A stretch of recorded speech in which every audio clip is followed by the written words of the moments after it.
30%, si ce n'est plus, c'est le temps que vous économiserez à utiliser l'intelligence artificielle dans vos projets de modernisation analytique. J'ai la conviction qu'en utilisant ce type de technologie, et notamment les IA génératives, vous parviendrez à réussir des projets que vous n'avez jamais osé lancer. Je suis Jean-Baptiste Laroffi, je suis data architecte chez Octo Technologies. Ça fait à peu près 10 ans que je travaille dans le milieu passionnant de la data. Et ces 2 dernières années, je me suis énormément concentré sur ces problématiques de modernisation analytique, modernisation de patrimoine décisionnel. La vidéo que vous voyez derrière moi tourner, c'est un peu la consécration, l'aboutissement de la démarche que je vais vous présenter aujourd'hui. En fait, c'est un traducteur, c'est un produit, un traducteur de code SAS qui peut traduire du code vers Python, vers SQL et plus généralement vers des plateformes analytiques modernes. J'en profite si, en tout cas, la migration particulièrement du code SAS vous intéresse. Je vous invite à retrouver l'équipe en démo zone et on sera ravis de vous faire une démo, de répondre à toutes vos questions et de discuter de tout cela.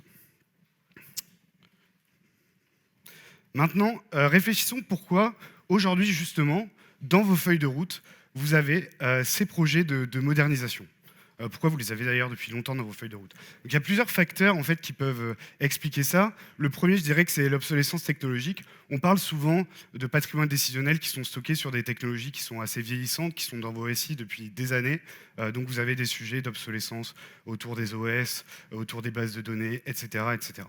Vous pouvez avoir aussi des problématiques liées plutôt aux éditeurs avec qui vous avez justement signé des contrats pour avoir ces technologies, qui vont tourner autour justement de relations partenariales, de problématiques peut-être de prix, de vendor lock-in, ce genre de choses qui peuvent aussi vous motiver. Un point très important, c'est le renouvellement des compétences, puisque finalement, les développeurs qui ont participé à construire ces patrimoines dans vos entreprises bénéficier et nécessiter de compétences et je dirais d'aspirations qui sont bien différentes de celles des nouvelles recrues que vous intégrez aujourd'hui dans vos entreprises. D'ailleurs, à titre d'exemple, on peut penser au fait que le langage SAS, particulièrement, n'est quasiment plus enseigné à l'université, là où Python l'est dès le lycée. En parallèle, on a 2 autres, je dirais, facteurs concomitants qui vont être d'un côté les progrès de l'open source ces 20 dernières années, donc qui vous permettent aujourd'hui de récupérer des outils de la communauté qui sont suffisamment sécurisés pour être intégrés dans vos SI, et en même temps, un dynamisme sur le marché des plateformes data avec plein de nouveaux acteurs, plein de nouvelles solutions qui peuvent venir aussi composer l'écosystème de votre SI. Et puis en filigrane, je pense, l'ambition aussi de vos organisations, de vos entreprises, de créer de la valeur additionnelle, aller débloquer des choses qui n'étaient pas forcément comme le partage facilité de la donnée, l'accès beaucoup plus simple à l'intelligence artificielle pour tout type de profil, ce genre de choses. Donc c'est bien dans ce contexte qu'aujourd'hui, beaucoup d'entreprises, et probablement certains d'entre vous, se posent cette question: comment vais-je parvenir à transformer ces décennies de code décisionnel vers des langages ouverts et des plateformes data analytics modernes? Donc, par code décisionnel, juste quand même pour être clair, ce que j'entends par code décisionnel, ça va être souvent du code SQL, du code SAS, de la procédure stockée, en tout cas des codes qui aujourd'hui permettent d'aller récupérer la donnée de vos systèmes opérationnels, l'historiser, la stocker dans des gisements qui sont mis à disposition de vos équipes métiers, qui vont les intégrer dans leur processus métier. Donc pourquoi finalement cette ambition devient rapidement un challenge? Il y a plusieurs contraintes. La première, c'est le volume. On parle de décennies de code décisionnel où vous avez des milliers et des milliers de codes. Donc le volume fait peur. La deuxième, c'est les délais. En général, on parle de codes qui sont justement sur des technologies propriétaires, sur lesquelles vous êtes engagé via des contrats.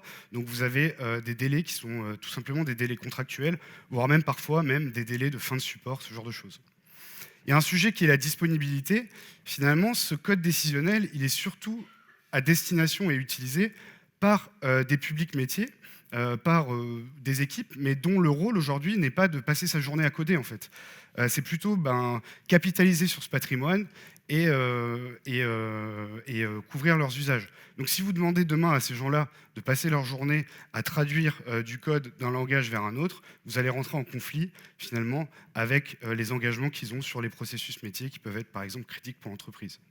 Tout ça, il y a aussi le sujet de la connaissance, où là, la connaissance a pu s'éparpiller et s'évaporer au sein de l'entreprise, on va dire. Et bien sûr, l'enjeu de conduite du changement, puisque tout ça, pour que ça fonctionne, il faut bien que vous permettiez à vos utilisateurs de s'approprier les nouvelles stacks, etc. Donc tout ça, c'est très bien, mais en réalité, ça revient à quoi de migrer du code décisionnel, de migrer du code vers un nouveau langage? En fait, ça revient pour chaque code à devoir analyser, vous approprier le code, concevoir dans la nouvelle technologie, coder, documenter ce que vous avez fait, déployer, tester unitairement que ça fonctionne, le renvoyer vers un autre environnement. Vous allez tester l'intégration dans la nouvelle offre de service de votre nouvelle plateforme, vérifier que ça fonctionne encore, le déployer vers un nouvel environnement, où cette fois-ci vous avez les données de production, où vous pouvez comparer les résultats avec votre système actuel, comparer les résultats, tester la performance. Une fois que vous avez testé la performance, qu'elle est sûre, vous pouvez l'envoyer au métier qui va vous homologuer le code, vous envoyer un PV de recette, là vous pourrez mettre en production, faire un double run et peut-être enfin décommissionner le code sur le système existant.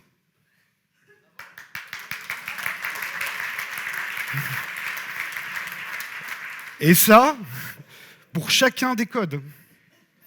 Et vous en avez des milliers.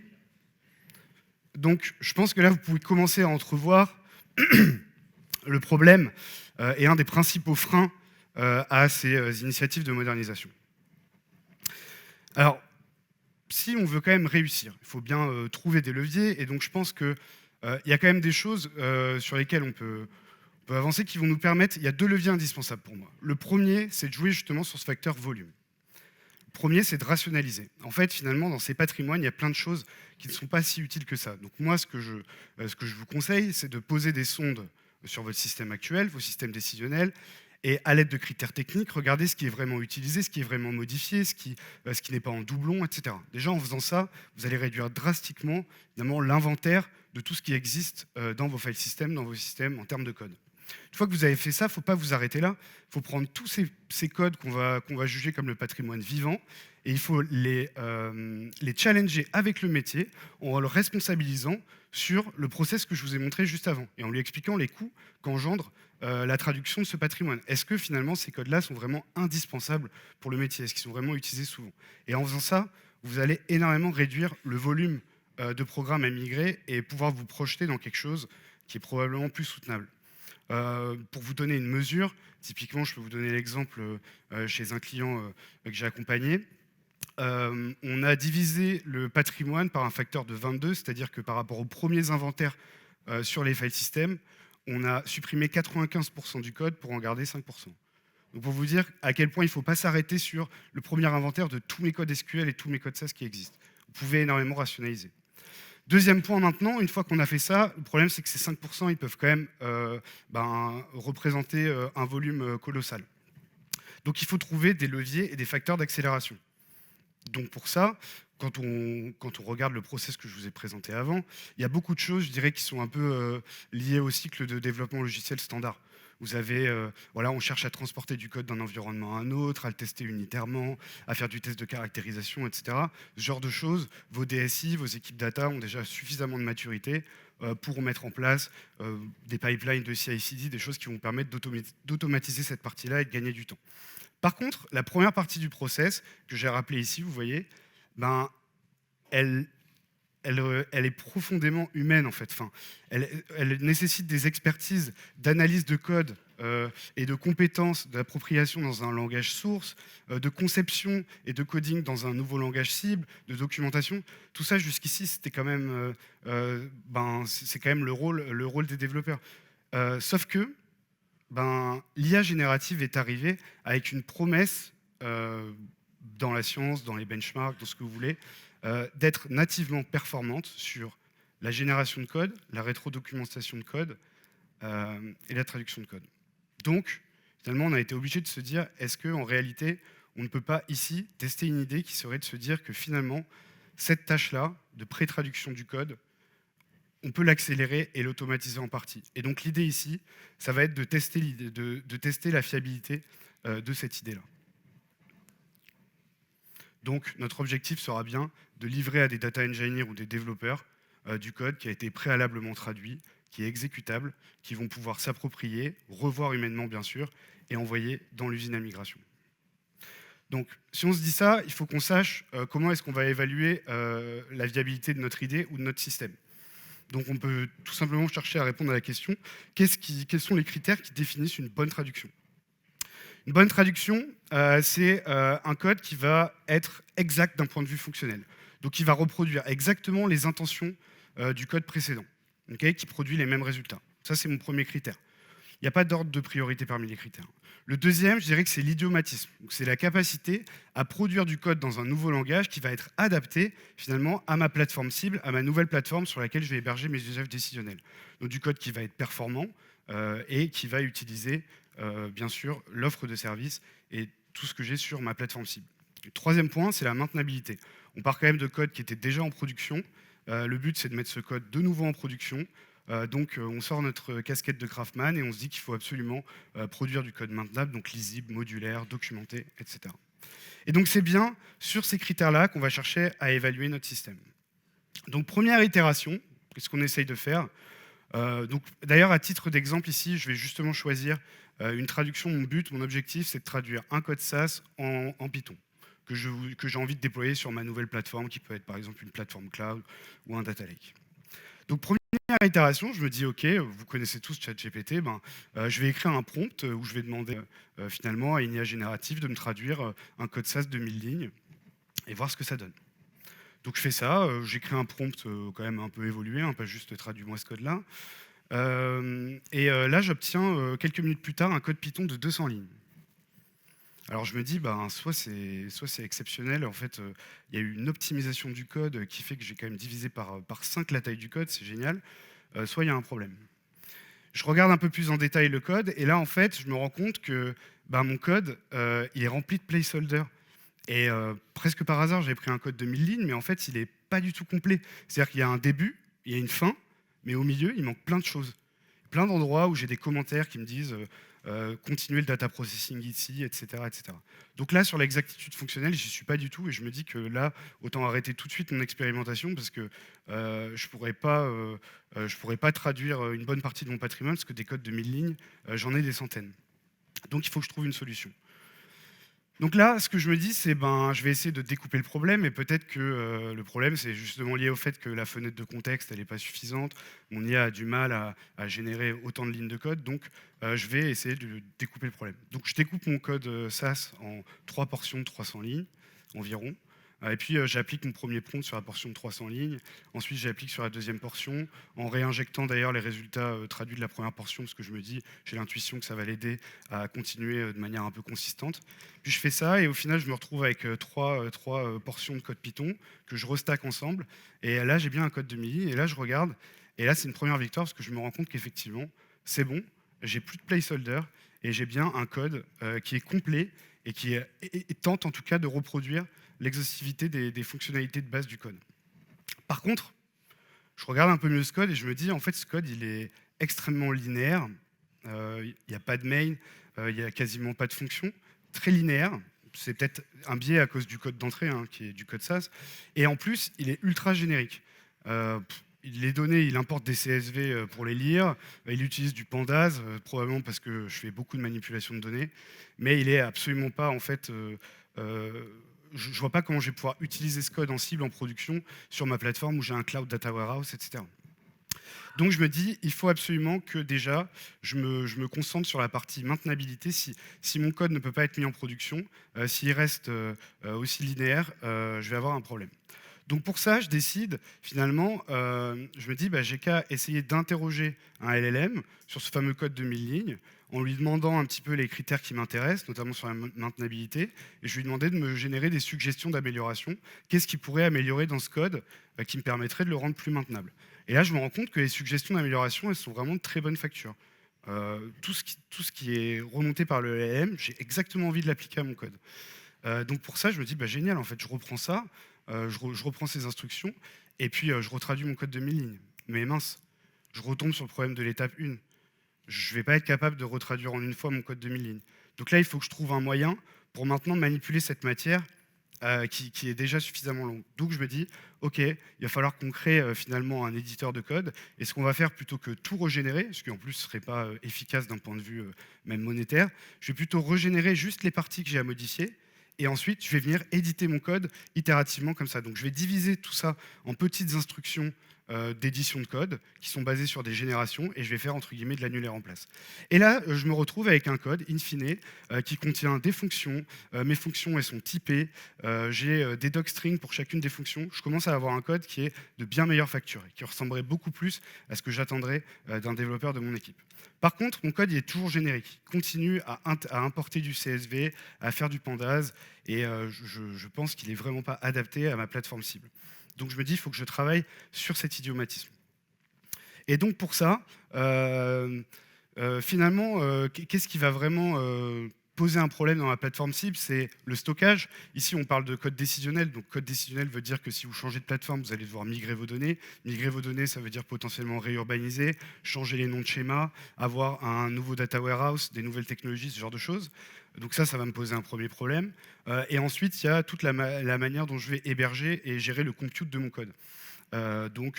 Typiquement, si je suis sur une plateforme Google, peut-être que je vais utiliser des Cloud Functions qui vont utiliser l'API de BigQuery, enfin le SDK de BigQuery, pour faire travailler directement le moteur SQL, parce que c'est beaucoup plus efficace que de rapatrier tout en mémoire et de faire du pandas. Donc là-dessus, en fait, je construis un petit outil de linéage des données, donc qui va me récupérer finalement toutes les tables, tous les fichiers qui sont manipulés par mon code décisionnel, et j'y adosse un contexte cible qui explique finalement comment ces données-là vont se retrouver dans la cible, comment elles existeront et sous quelle forme. Et je me rends compte, et j'intègre ça dans le prompt, et je me rends compte qu'au final, la traduction, elle est beaucoup plus adaptée, beaucoup plus idiomatique. Donc j'essaye de générer un contexte cible maintenant Snowflake. Pareil, là je me retrouve avec l'utilisation par exemple de Snowpark sur le code. J'essaye sur un cluster Cloudera, je me retrouve avec du PySpark sur HDFS. Donc je me rends bien compte que ça a un impact direct sur les choix d'implémentation qui sont faits sur le code en sortie. Donc encore une fois, là j'augmente ma jauge et je suis bien. Par contre, j'ai oublié de vous parler de quelque chose, c'est que quand même dans ce code-là, en regardant plus en détail, j'avais certaines fonctionnalités qui me semblaient être mal reproduites, notamment des options un peu exotiques du langage SAS ou des procédures très particulières, où là, sur toutes mes itérations, je n'ai jamais réussi à obtenir une traduction de cet item-là qui n'était pas approximative. J'ai pas confiance dans la traduction. Donc je me dis, il faut quand même que je vois si je peux améliorer cette partie-là. Et donc pour ça, parmi un peu la palette, d'ailleurs ce que vous avez présenté tout à l'heure, on peut utiliser donc ce qu'on appelle les RAG. Moi j'aime bien représenter les RAG avec une image que j'emprunte à Mathieu Lagarcherie qui va expliquer ici aujourd'hui aussi, qui est des cartouches de connaissances. L'idée du RAG, c'est de venir rajouter dans votre requête et rajouter dans votre demande au LLM une petite cartouche de connaissances sur quelque chose en particulier qui vient de données que vous avez produites vous-même. Ça peut être de la documentation de votre entreprise, mais ça peut être tout et n'importe quoi. Donc moi, mon problème, c'est justement qu'il y a un manque de connaissances natifs de mon modèle sur certaines procédures très spécifiques propriétaires. Ce qui peut être normal, parce qu'en réalité, le modèle, même s'il s'est entraîné à l'échelle d'Internet, il a vu beaucoup moins de code SAS que de code Python. Donc pour ça, je réutilise mon petit script de lineage. Là, je m'en sers pour profiler un peu le programme, récupérer les options, les procédures, et je cible de la documentation SAS, que je réintègre du coup dans mon prompt. Et là, je me rends compte que la traduction en Python, elle est tout de suite changeante et elle est beaucoup plus adaptée. Je me dis que je peux même aller plus loin. En fait, je peux utiliser ça pour, par exemple, fournir de la documentation sur mes plateformes cibles, sur mon contexte cible.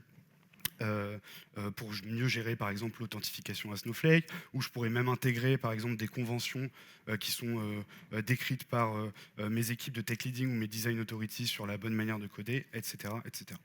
Donc là, je me retrouve quand même avec quelque chose de satisfaisant. Donc bien sûr, ces itérations, elles continuent. On est dans un processus d'amélioration continue où de toute façon, on est dans un monde aujourd'hui où l'IA générative, je pense, a la plus grosse vélocité d'innovation. Donc on a des innovations qui sortent tout le temps. Maintenant, si, avec le temps qui me reste, si je devais peut-être vous livrer 3 enseignements que j'ai pu tirer de cette expérimentation. La première, ça fait un peu écho à ce que je vous ai dit en début de talk. Je suis convaincu que l'IA générative peut vous permettre de construire des systèmes qui vont accélérer en moyenne vos projets de modernisation. En fait, si vous utilisez si vous misez sur les bons ingrédients, donc dans les ingrédients, je compte la construction de bases de connaissances à valeur ajoutée. Là, je vous ai parlé par exemple de documentation sur mes langages sources. J'aurais aussi pu vous parler par exemple de bases de données d'exemples de bonnes traductions. Des codes SAS avec des bonnes traductions en face, validées, homologuées. Donc des bases de connaissances à valeur ajoutée que vous intégrez dans votre système, de l'expertise fonctionnelle et technique sur vos systèmes actuels et vos systèmes cibles. Ça va être hyper important parce que c'est ce qui va faire toute la qualité du prompt que vos LLM engineers vont pouvoir injecter avec toutes les meilleures pratiques de prompt engineering. Et c'est comme ça que vous, finalement, construirez quand même des systèmes qui ont une vraie performance à la tâche de traduction. Et donc, c'est en ça que j'aime à dire que l'IA générative est en quelque sorte influençable. Avec tous ces ingrédients, vous allez pouvoir l'inciter à suivre vos recommandations et à produire des résultats fiables. Mon deuxième, le deuxième enseignement dont je voulais vous parler, en 2012, le métier de data scientist était élu comme le métier le plus sexy du 21e siècle. S'en sont suivis énormément de mises en production de modèles de machine learning supervisés où toutes les entreprises finalement ont commencé à construire des systèmes de prédiction et à déployer ça en production dans leurs entreprises, l'émergence du MLOps, etc., où on a beaucoup travaillé chez Octo. Mais dans tout ça, il y a aussi eu un gros mouvement sur l'éthique, et d'ailleurs ça fait un peu écho à ce que disait Asma ce matin, sur finalement, si on veut léguer une partie des décisions à l'intelligence artificielle, on doit vraiment être en mesure de comprendre ces biais et de comprendre et d'interpréter les résultats. Jamais des humains n'accepteront de prendre des décisions qui leur sont dictées par un système dans lequel ils n'ont pas confiance. Donc on a beaucoup travaillé là-dessus dans le machine learning supervisé, mais en fait beaucoup moins dans l'IA générative aujourd'hui. C'est-à-dire qu'aujourd'hui, les gens se concentrent beaucoup plus et sont en train de contempler l'effet un peu spectaculaire de ces technologies, mais ne se posent pas du tout la question de comment est-ce qu'on va faire en sorte que ces productions-là, qui sont générées par des IA génératives, soient acceptées par des humains, qu'on soit sûr que justement elles ne soient pas biaisées, etc. Donc on reproduit ce système de boîte noire qu'on a essayé de vaincre dans les 10 dernières années. Donc pour ça, moi, ce que je conseille, c'est justement de mobiliser donc, les fils de pensée, ce qu'on appelle les chain of thought en anglais. Ça, c'est un concept qu'on utilise en IA générative pour inciter un modèle à raisonner avant de produire du contenu. En fait, on l'invite à raisonner, on lui pose des questions, et ça permet de mieux rediriger sa réponse et d'avoir une réponse finalement plus fiable. Moi, ce que je conseille, c'est d'utiliser ces fils de pensée et en fait de les récupérer. Alors vous aurez un job de synthèse, etc. à faire, mais de récupérer ces fils de pensée et de les exposer à vos utilisateurs et aux gens qui consomment ces prédictions-là. Parce que ça sera au moins un moyen pour eux de comprendre quel choix a été fait par l'IA, par quelle étape de traduction on est passé, sur quelle portion du code il y a peut-être de l'incertitude. Voilà. Donc vous pouvez vraiment jouer avec ces fils de pensée, ne pas les utiliser que à un but d'amélioration de la performance, mais plus dans un but comme un vecteur de transparence en fait, pour vos utilisateurs. Le dernier point, c'est l'importance justement des interfaces utilisateurs. J'ai vu beaucoup d'initiatives GenAI qui sont faites sur un terminal, donc qui sont des systèmes avec beaucoup d'ingénierie. La production d'outils avec de la GenAI qui ne se passe que sur un terminal. Je pense que c'est une erreur parce que si vous faites l'effort dans vos équipes de LLM Engineering d'ajouter des experts front-end, des UX designers, des product owners qui vont vous permettre de construire aussi une interface utilisateur, vous allez pouvoir communiquer sur votre initiative, communiquer sur votre projet autour de plein de parties prenantes, que ce soit les dirigeants, des managers, des experts métiers, et des gens qui vont pouvoir avoir un avis en fait et vous donner, vous faire des feedbacks qui vous permettront d'améliorer grandement votre système.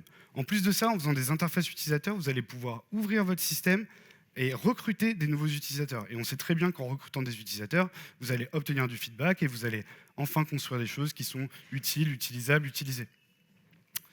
Ça, c'est très important. Et d'autant plus, je dirais que le deuxième point, et pour finir, c'est que quand on voit l'avènement aujourd'hui de l'IA agentique, donc le fait de pouvoir donner un maximum d'autonomie à des IA maintenant qui manipulent à peu près tous les outils de vos ASI, tout le débat se recentre sur l'expérience utilisateur et comment est-ce qu'on va donner à l'humain les clés pour mieux diriger ces IA-là, les influencer, les corriger et les aider à faire finalement des choses utiles. J'en ai fini, donc je suis dispo pour vos questions et merci beaucoup.